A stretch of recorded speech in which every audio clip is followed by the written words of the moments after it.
Welcome to 5 Ways to Banish Belly Bloat. I'm Dr. LuLu Shimmick, and I will be your guide today as we go through this wellness webinar. These are weekly wellness webinars that I provide to patients and clients and to you.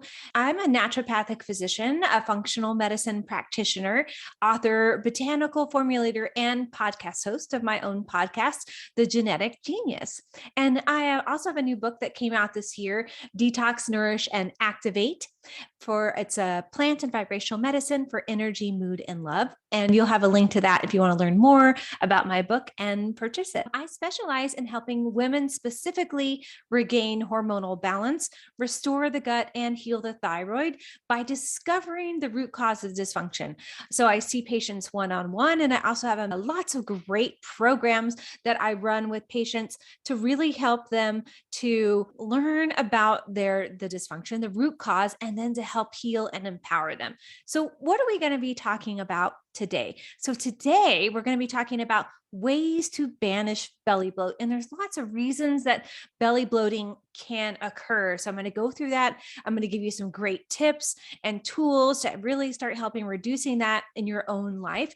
And if you're interested in this topic, this is a great webinar for you to tune into and follow along with the guide. So let's get started. If you really want to get rid of belly bloat, nothing's working right. And it can be really frustrating. It's like you have this tire around the middle, your clothes aren't fitting. I totally get that, which is why I wanted to create this webinar to give you some wonderful tips and tools. So don't lose hope.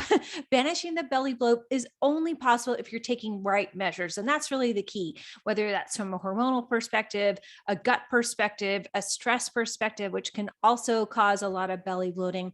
And we're going to look at those different aspects of belly bloating today. But to get rid of it, you really have to adopt some new lifestyle habits, which is great for 2022, is like rebooting the system, looking at ways to not necessarily be a new you, but to shift the you that you are into the new one for 2022. And some people try to self-treat the problem and end up disappointed with no results, often because they're not willing to make these changes in the lifestyle. So what I do suggest with the tips you're going to be learning today is to make some kind of change, a timeline for yourself. Okay, I'm going to try these new lifestyle tips maybe you're going to try them for 3 months, because it's really good to do something for 90 days. And the reason behind that is, one, our cells and body shift every 90 days, especially our red blood cells. And studies have shown that when we do a new lifestyle change, when we continue that for 3 months or 90 days, it really helps us to stick with it and really make an aspect of your life that you can stick to. And I really recommend doing that 90-day habit change or lifestyle change. So to help you achieve results, I'm going to really talk through this presentation about useful solutions, getting rid of that belly bloat for good. So let's begin by first talking about the causes of belly bloating and unwanted gas, which is a big factor of belly bloating. So first of all, gas is a natural part of being human. We all have it.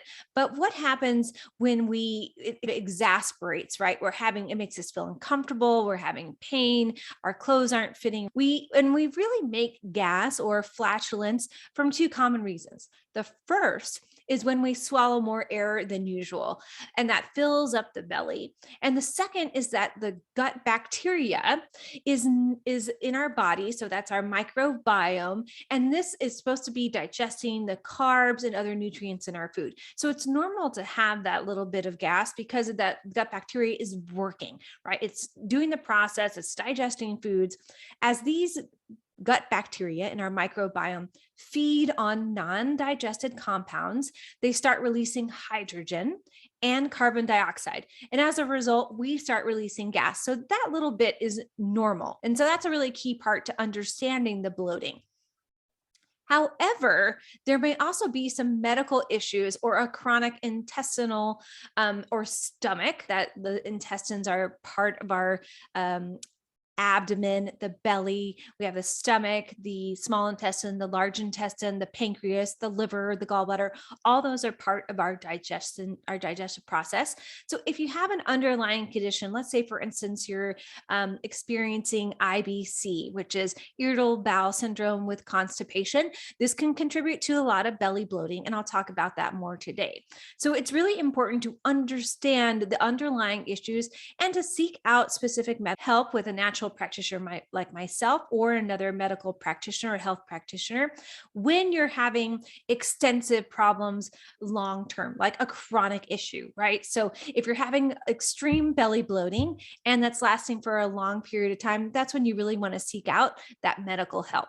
So if you're not having any medical issues, then figuring out the cause of the gas and bloating is really going to be part of our presentation today. It makes it a lot easier to treat the medical condition, to treat that medical issue with belly bloating when we know what's going on. And that's really the whole thing about figuring out what's going on within your body for 2022, the real root. And that helps us to devise a plan that actually helps us feel and get better. So let's talk about some belly bloating and gas usually occur due to the following things. So there's lots of reasons behind it. And this is what I really want you to hear and pay attention to. So one, eating your meals too fast. In the macrobiotic thought process, they say to chew each bite of food 50 times. Now that might not be something that you have the time for, but I want you to just let that soak in for a moment and think, okay, am I eating really fast? What environment are you eating your food in? Are you eating it while you're working at your desk? Are you eating it watching TV? And so I would like you to think about making some changes. One, about how fast you're eating, and then also the environment where you're eating. And are you really giving your full attention to the intake of food? That will really help with belly bloat. So when you're eating, are you chewing your food completely, really breaking it down? The mastication process is a key component of how we break down food. Everything starts at the mouth and moves through the esophagus, through the stomach, down through the system as we digest things through the stomach, the small intestine, the large intestine, and then out through the rectum. That's a huge component of eating. So just be cognizant, pay attention to how you're chewing your food. Another thing is drinking carbonated and sugary beverages on a daily basis. So if you're drinking a lot with your meals, this can change how your body digests and processes food. So that's really important.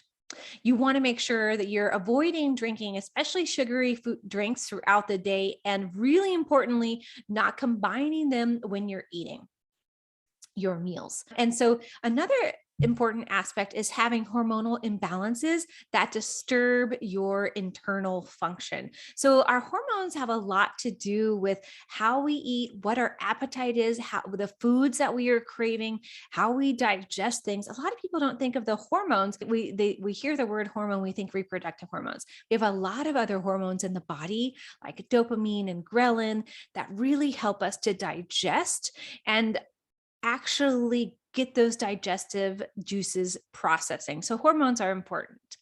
And food allergies. So certain food allergies or intolerances to food. So if you're experiencing a lot of gas and bloating, it might be a good idea to get a food intolerance test done or do some food testing, because when we have a food intolerance or food sensitivity, our body releases inflammatory proteins or inflammatory aspects that cause our body to have an inflammatory response. And that has a lot to do with that belly bloating, chronic inflammation, fatigue, insomnia. All those can be tied to food intolerances.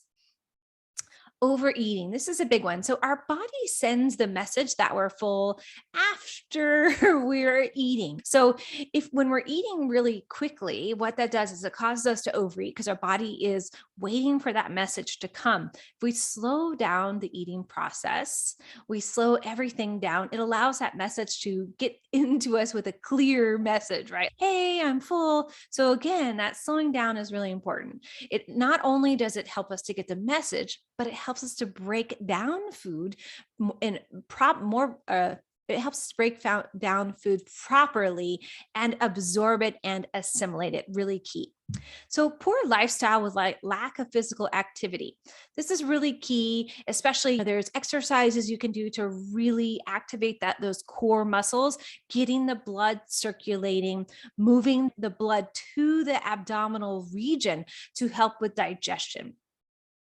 Swallowing more air with food. And one of the things with that is one, if you're drinking a lot or chewing gum, that can really contribute to the extra air in the digestive system. Eating a higher portion of legumes or whole grains. So, if you're vegetarian or if you're eating a lot more legumes in your nutritional plan, that can, of course, contribute to extra gas and bloating. So, pay attention to that. Also, when you combine grains and legumes together, that legumes are beans, when you combine them together, those enzymes work together to break down. So, if you're eating them separately, sometimes that can contribute to extra gas and belly. Some medical conditions, such as chronic intestinal diseases, such as IBD, IBC, which is irritable bowel disease with diarrhea and constipation, irritable bowel syndrome, Crohn's disease, GERD, all of those can contribute to extra gas in this. Mild or chronic constipation. This is a big one. So you can think of, we have our digestive system is this big tube. And if that tube is filled with fecal matter, what's going to happen is the gas is going to be blocked, and we have these pockets within the digestive system, and the gas gets stuck. So we'll have some fecal matter, then we'll have a area of gas that gets stuck in between. So that causes the belly bloating. So making sure you're having regular bowel movements, and which is at least one bowel movement, at least one bowel movement a day, then that really is key, because that's really going to determine whether that gas is moving through in a correct way. So if you're having a lot of constipation issues, you want to increase that fiber to really get things moving. And I'll talk about some other things that are going to help with that as well. Inflammation caused by a poor diet high in carbs. So if you're eating a lot of carbs, that can cause a lot of inflammation, especially if you're eating high grains, refined sugars. All of those can cause excess inflammation in this. So see, there's lots of reasons there that can be hidden as to why you're experiencing some belly bloating. So let's talk about the top 5 ways to reduce belly bloating. So one is probiotics. So remember, I talked about the microbiome.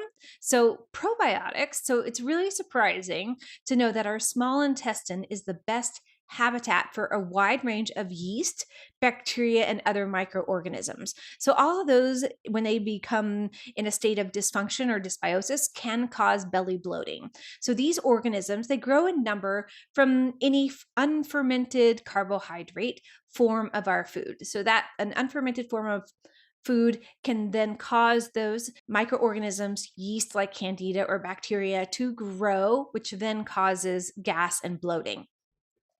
So these microorganisms live their lives by depending on carbohydrates or carbs. Many things transform, like even vegetables are a form of carbs, so to speak, and they release gas as a result. So some studies have shown or revealed that these bacteria produce more bloating and gas than others. So when they're being fed, let's say for instance, candida or yeast, if you're feeding the body with a lot of yeast, sugar specifically, those microorganisms grow, which then lead down to the road to a lot more gas and bloating.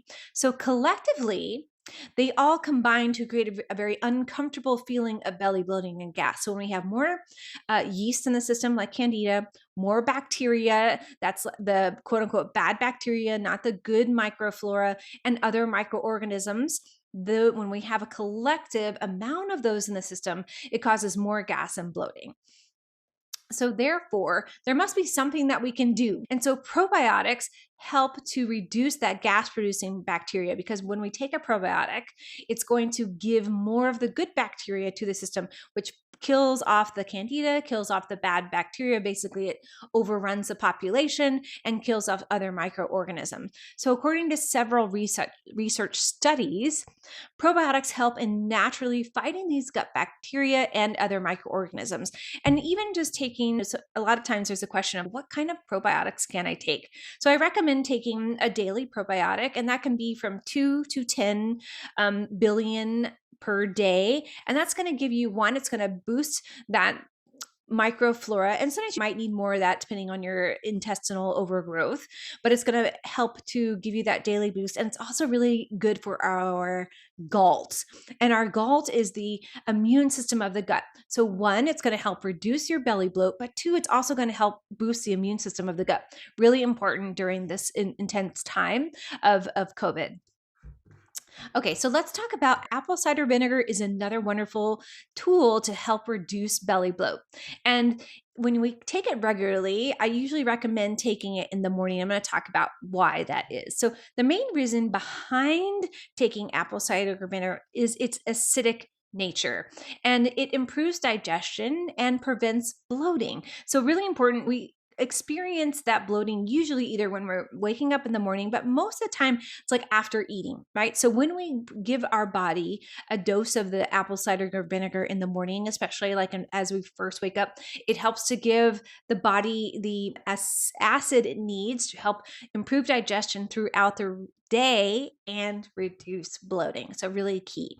So when you add a few drops of apple cider vinegar to your meal, so you can also add, you could do a little shot in the morning with water, or you can add it through, let's say you're eating a great salad for your lunch, adding a few drops either directly on top of that or into a wonderful salad dressing that you would make with the apple cider vinegar will help reduce bloating. And what it does is it breaks down large food molecules into smaller ones. So when you think about when we have poor digestion or we're not breaking down those food particles, we're going to have more gas in the large intestine because our body is having to work harder to break down those large particles instead of having these smaller particles, easier to break down, less gas. So as a result, the bacteria have nothing to feed on, right? Because that process is broken down the food particles into smaller amounts. This reduces the gas and bloating. So apple cider vinegar, really key. And I recommend if you're going to start using one, you getting an unfiltered and organic and making sure that's really key. So it looks like yellowy or brown in the bottle. And you can see sometimes those particles within the apple cider vinegar. So it hasn't been filtered because you don't want to be drinking, you want something pure. Okay, let's talk about peppermint oil. So peppermint essential oil is another highly effective way and commonly used to treat gas and bloating. And you can purchase that in a capsulated form, and it will help to reduce that gas and abdominal discomfort, some extra pain you can be having from belly bloating. And peppermint oil is extracted from the peppermint plant, and it's highly effective. So it's a carbonated. It helps to break down the food and helps reduce that gas and bloating. And the oil is available in varying forms. You can use it in a glass of water, but it's pretty strong. So that's why I recommend using it in the encapsulated form, and you can purchase it in that way. And you may find peppermint oil in creams too. You could also apply it topically to the abdomen in a circular direction of the clock, and that will help enhance digestion and reduce bloating.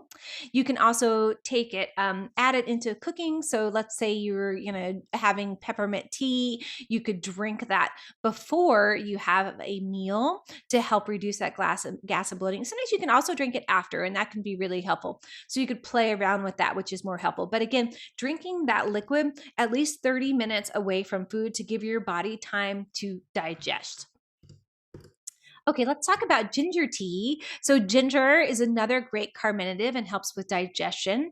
It's really good also if you're having a lot of that belly bloating with some nausea. Sometimes if you're having constipation and the belly is really full and tight, it will put extra pressure, and you can have some GERD, which is acid reflux, and cause some nausea. So ginger tea can be really helpful. And many dietitians and natural practitioners agree that drinking ginger can dramatically reduce that belly bloat issue. And it has specific compounds that lessen that gas production specifically. So not only reduce the amount of gas you're having, but it actually reduces the production of gas. And so not only this, but the intake of ginger. So you could use ginger as a tea, but you could also add it to different foods. So you could grate it and add it, make a nice stir fry with vegetables and rice, and then add some ginger and garlic to that.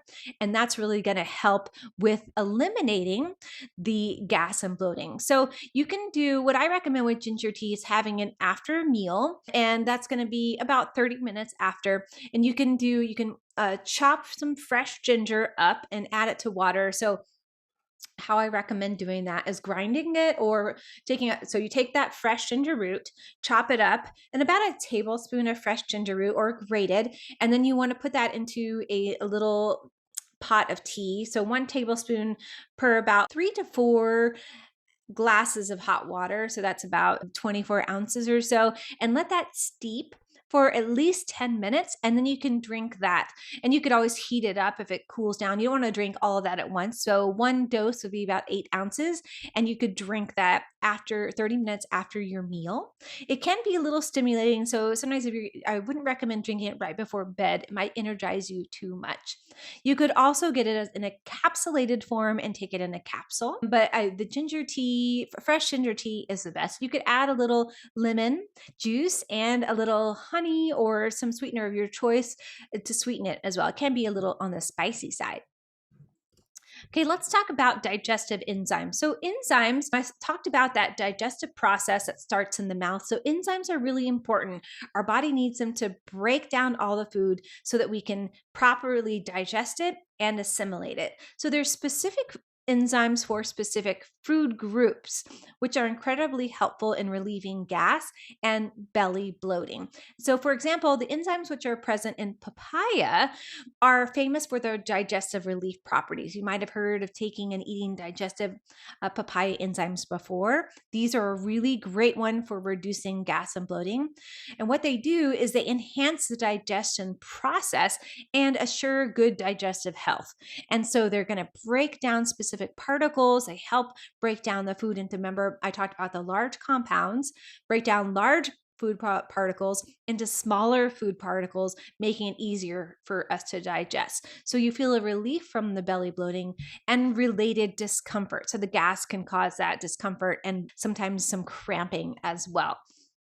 So you can either eat papaya regularly, or if you don't like the taste of papaya, you can purchase papaya enzymes they're usually in a tablet form where you're going to chew them. So when you take an enzyme, you want to take it before you eat, right before, like 5 minutes before you start eating. So that enzyme is in the system, whether it's a chewable form. I recommend chewable because they really help, again, with that mastication process. They're helping to get that enzymes activated within the body. So that chewable form really starts working right away. If you take a capsule form in an enzyme, it still does work, but your body has to break down that. So chewable is, I always recommend, the best. So there's papaya, there's also some mint flavored ones, which with a different aspect of different enzymes like lipase and amylase.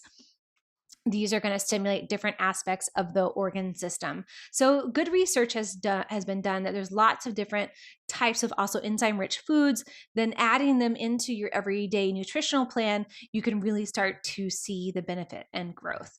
So let's talk about top 5 ways to get rid of gas. So we've talked about some specific things. We talked about papaya, peppermint, ginger, enzymes. Now let's talk about some really specific ways. So one is performing some abdominal massage and exercise. As I mentioned before, our digestion is in a clockwise manner.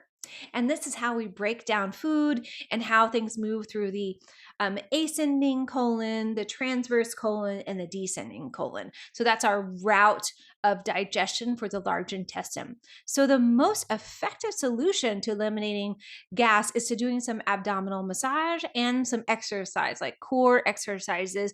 And that's a great bonus for 2022. It helps to establish that core, slim, the middle. That's a really good thing to add into your exercise routine for 2022.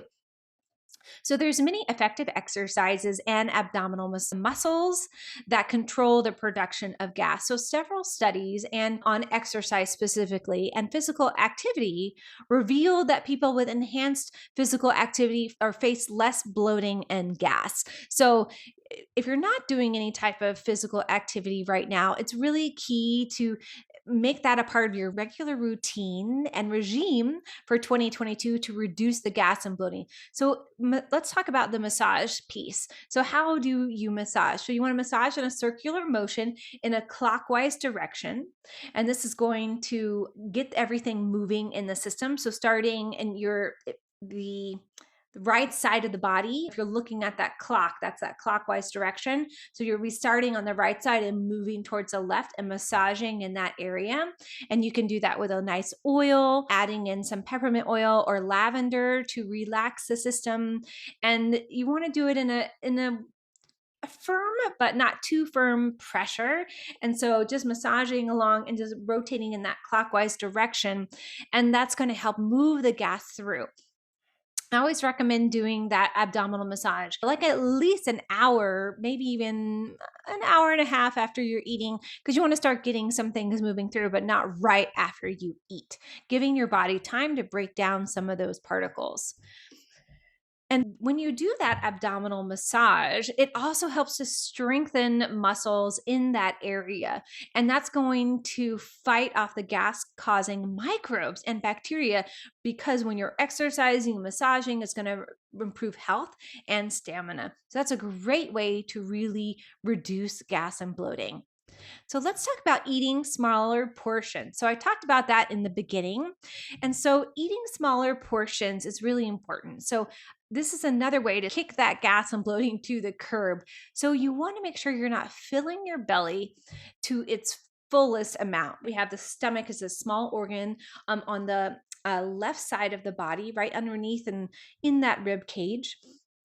And as the food flows down the esophagus into the stomach, for example, then when your stomach is a stretchable organ, so it's going to expand when the food goes in there. So we don't want to expand it. We want to keep it at its regular amount or its regular fullness so that we can reduce that gas and bloating. So chewing properly and eating smaller portions is going to help reduce that.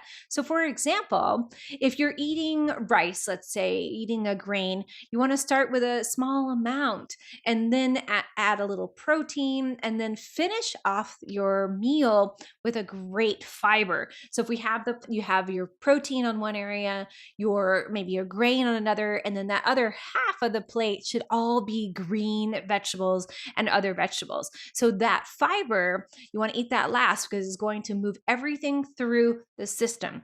And that's why it's important to have that fiber at the end of the meal and not the beginning. So finishing off with vegetables that are low in carbs but high in vitamins will help move things through and reduce that gas and bloating. So you want to, again, make sure you're eating that small size plate, and you want to load it up with a smaller amount in the beginning, right? Don't overload the plate. If you're going to add more things on the plate, add more of that vegetable side, not the protein and the meat. Now, protein amount should be about the size of your fist. It's about 4 ounces. That's the amount of protein per meal. So you have your small grain or carbohydrate section, whether that's rice or a potato, a sweet potato. And then you have your protein section and then your vegetables on the other side. So start out with that smaller amount, and then you can always increase stuff once that message, it tells your body that it's full. Okay, I do really need some more today. Maybe you had a really large workout or a really long day. So that's going to help reduce that gas and bloating. And along with controlling portion size, during your meal is really chewing properly. So for every bite you put into your mouth, it's important to give yourself time to chew it, time to break things down. Swallow your bite once the food is fully ground or chewed up in your mouth. In this way, your stomach doesn't have to work as hard to break things down through the digestive process, making things into very small particles. So as a result, the stomach performance and digestion improves. And this reduces belly bloating and gas. So let's talk about drinking fluids. So you want to make sure that you're not drinking water between and right after a meal. So that's in between bites of food. So let's say, of course, if you're having a hard time swallowing something, that's probably because you ate too fast and didn't chew it. But in general, so what happens is if you're drinking a lot of liquid with your meal, it floods the stomach, and your stomach has to work harder, has to have more hydrochloric acid to break down that food. And then also, if you drink a lot of liquid right after you eat, then the body also is flooded, or that stomach is flooded. So reducing that time of liquid intake is really key. It dilutes the process of digestion. And as a result, it's super hard for the stomach to properly digest food. And then those undigested food particles reach the intestine, the large intestine specifically, causing that intestinal bacteria to increase, like I mentioned before, causing that intestinal bacterial overgrowth. So reducing the amount of water or other drinks in between and after meals is super important. So saying goodbye, waving goodbye to carbonated and sugary beverages. So when we drink carbonated beverages and sugary beverages, they can cause a lot of gas and bloating. And research studies have shown that sugar provides the best atmosphere for increasing bad bacteria, specifically candida and yeast overgrowth. So when we reduce the amount of sugar or glucose, this is going to reduce the amount of bad bacteria, which then reduces the probability that there's going to be more gas production in the system. So it's going to reduce gas and belly bloating and many other health issues as well. So take a look at what you've been drinking with your meals, during your meals, also throughout the day. If you're drinking a lot of sugar, carbonated beverages, and also even kombucha can help or contribute to this. So some forms of kombucha, even though studies show that kombucha can be really helpful because it gives you good bacteria to help break down food. If you're drinking a lot of that carbonated beverage, you only need a small amount of kombucha, like a shot worth. You don't need a whole bottle. So what I recommend if you do kombucha, one, making sure that you're getting a small amount per day, and then also you making sure you're buying one that doesn't have a lot of added sugar in it, because it shouldn't. And then also don't buy one that's really has a lot of extra fruit, so one that's maybe more sour or not as highly carbon, doesn't have as many fruits in it. That's going to reduce your sugar load for the day. And the last thing is to control your intake of cruciferous vegetables. So cruciferous vegetables are the member of the Brassiaceae family. And this is the family that has cauliflower, cabbage, broccoli, bok choy, Brussels sprouts, arugula, kale, radishes, turnips. So all those are really great and good for you. But if you're eating a lot of them as a raw vegetable, it can cause a lot of gas and bloating. So I recommend just steaming them a little bit. That's a great way, one, to reduce the gas and bloating, and two, it also is really good if you're having some thyroid issues or you have a thyroid condition. Steaming those will help reduce any activation of the thyroid issue. So these shouldn't take up a huge part of your everyday diet if you are having a lot of that gas and bloating. But I don't want you to stop eating them. That's not what I'm saying. Just steam them a little bit and then you add them in, or even if you're sauteing them a little bit. These are really a good aspect of our diet. We need those green vegetables. They have a lot of benefits, especially the cruciferous ones. They help a lot with the detoxification process. Okay, so we talked a lot about specific things for the reducing belly bloat.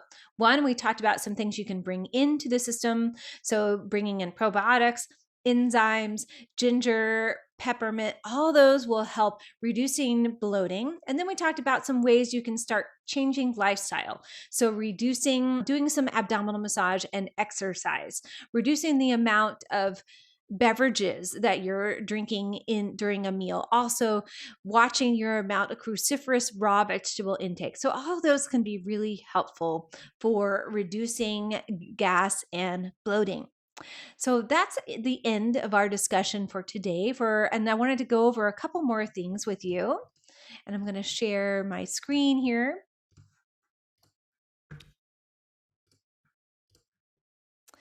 Oops, let me move to I have to get through and you'll have all these great slides with the presentation, which is great. Okay, here we go. So if you're looking for more ways to balance your gut, so if you've been having a lot of issues with belly bloating and you're like, okay, Dr. Lulu, I'm not quite sure what's going on here. I really need to have a little bit more dive in. So one, you could do, there's a couple things I have for you, some options for you, which are great. You can schedule a free 15-minute discovery call with me. This is going to help us both determine what course you need to take. Two, you could join my genetic detox program starting on February 2nd. And for everyone attending the webinar today, you get a savings of $100. That's awesome. This is a 3-week program. And I only do this particular genetic detox once a year where it's guided with me. You'll be part of a healing group collective, and you get a free 30-minute visit with me alone worth $200. So it's a great program. It's really going to help you dive in and determine some things about foods that possibly are triggering your belly bloating and different aspects of your gut, whether you're having fatigue or some hormonal balances, you're having insomnia, difficulty digesting. This is a great reboot for 2022. So again, that's my genetic detox program, and you can find more about that, and you can visit my website at doclulu.com/genetic detox or / genetic detox. And that's going to send you directly to the program, and you can find out more, and you can use the code genetic detox 2022 or 22 when you're registering. Also, I have at the end of the month, I have a 7-day clean eating challenge, and that webinar I think is on the 24th, and you can sign up for that and do a clean eating challenge. And that's a great way to reboot your body for 2022 as well.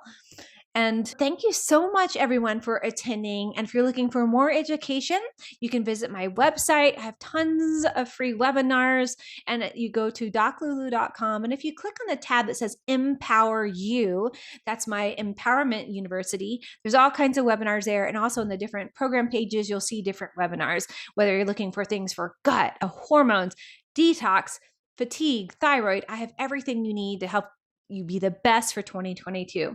And make sure you're following me on Instagram. If you didn't find out about this webinar there, make sure you are. I have lots of great health tips, recipes, webinars, etc. And also make sure to tune into my Genetic Genius podcast every Thursday. You can also listen to some of the past episodes. It's really great to find out about ways to empower you and change your health. So great. So thank you everyone for attending. It's been my joy to help you learn about ways to help reduce your belly bloating, gas, and improve your digestion for 2022. And now I'm going to open up the floor for questions and anything you might have. So if you want to put a question in the chat, I can answer it there. So questions about belly bloating, any of the things I talked about and went over today. Does anybody have any questions? You could also put them in the Q&A section. I'll look there.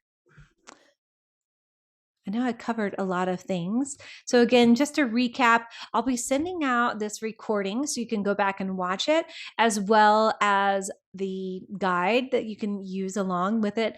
And if you have any questions or you need recommendations specifically about probiotics or enzymes that I mentioned, or the encapsulated peppermint oil, just send me a message and I can send you there. You can sign up for my online dispensary, and that's a really great way. I didn't talk about supplements in detail, but you want to make sure you're really getting a supplement that is serving you a professional recommended one, because if you're just buying something off of Amazon, you just don't know, you don't trust it. You want to really use something that you trust and I know and I stand behind, or another health practitioner trusts. So Juliana, I think I said your name right. She wanted to know, is your detox program also for vegetarians? Yes, I have a vegetarian and omnivore option. So that's a great question. Not everyone is meat-based or plant-based, so I give options for both.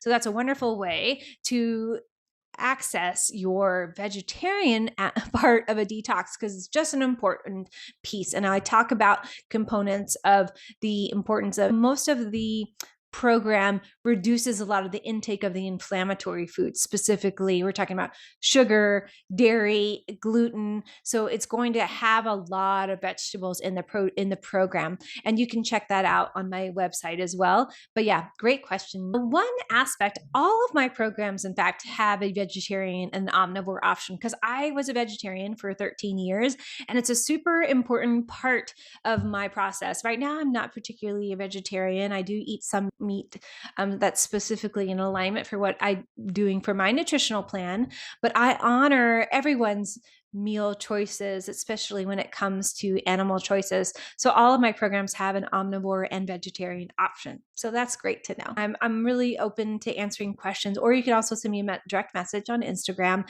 and I'm here to support you. And I wish you all the best health for 2022. And I can't wait to see you in some of the amazing programs that I have coming up. Thank you so much for attending, and have a great rest of your day.